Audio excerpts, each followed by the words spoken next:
Kaya nga eh. Hindi yung sa ano niya ba? Sa kawali. Eh, yung sa pinaka-ubot niya. Yan mo, hindi ko na siya tinakpan kasi ano, nag-iwahiwalay na yung karne niya.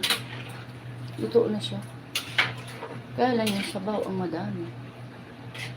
Baka naman pagka pinatay na natin yan, magpapasok na yung sabaw sa ano, sa karne niya. Okay na yan kasi gusto-gusto naman nila yung sabaw. Yung. Okay. Ah. Nalik ko. Miko. Ay, hindi pwede yung ano, para Yung. mainit pa siya mamaya. Mabutas na rin yung kasi. Hindi na siya pwedeng ano. Yan na lang. Ha? Mahirap bit-bitin. Ano yung butas niya? Dito sa gilid.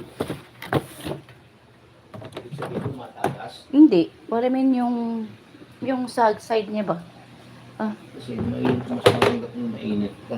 Ayan o. Oh. Ayan o. Inalagyan. Diba? So, yan na lang. Okay. Ano mo lang dito? Oh. Kayo din mo dito. Teka, picture mo muna pa. Picture mo muna. Isang kawaling ano. Dali. Kumuha ko ng camera. Picture muna natin guys ha. Ating luto ng ulam.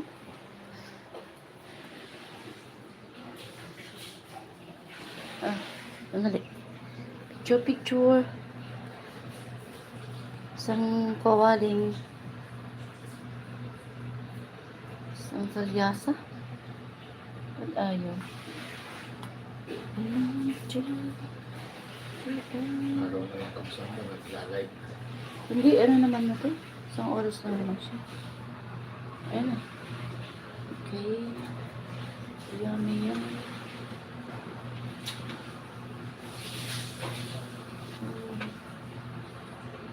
Okay na.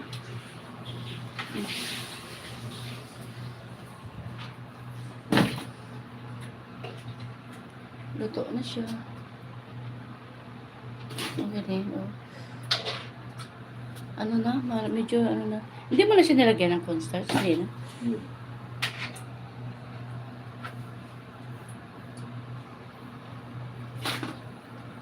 $3 million in the house. Thank you so much.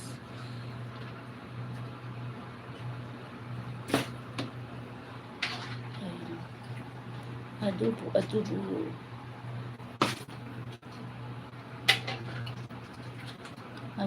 Adobo na mayroong saging.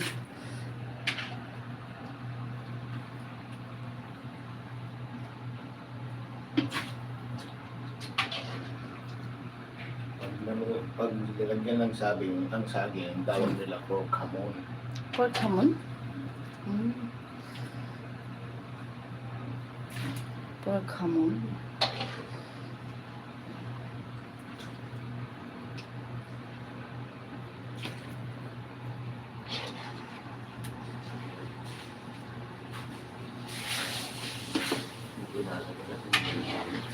Hindi mo ilalagyan na?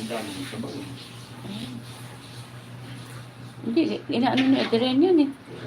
Paano naman sa kabataan ba? Lagay mo na lang. Sayang, din yung lasa niya.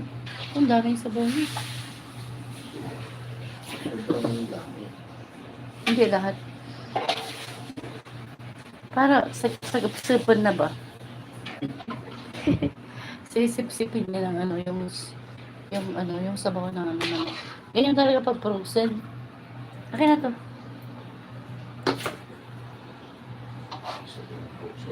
Ano nga? Ay, hindi na. Adrian! Gusto mo lang may sabaw? Yung adobo? Ilalagay ko yung mga sabaw? Sabaw. Maraming sabaw kasi. O, ilagay daw. Sige, thank you. Siya kasi yung taga-sandok mamaya. Kasi nga yung mga iba gusto nila ng sabaw. Wala naman yung sabaw, hindi naman na siya. Tamang-tama lang pala pa. O, tinan mo, natakpan na. Hindi lumalabas yung, ano lang siya talaga. Kumbaga,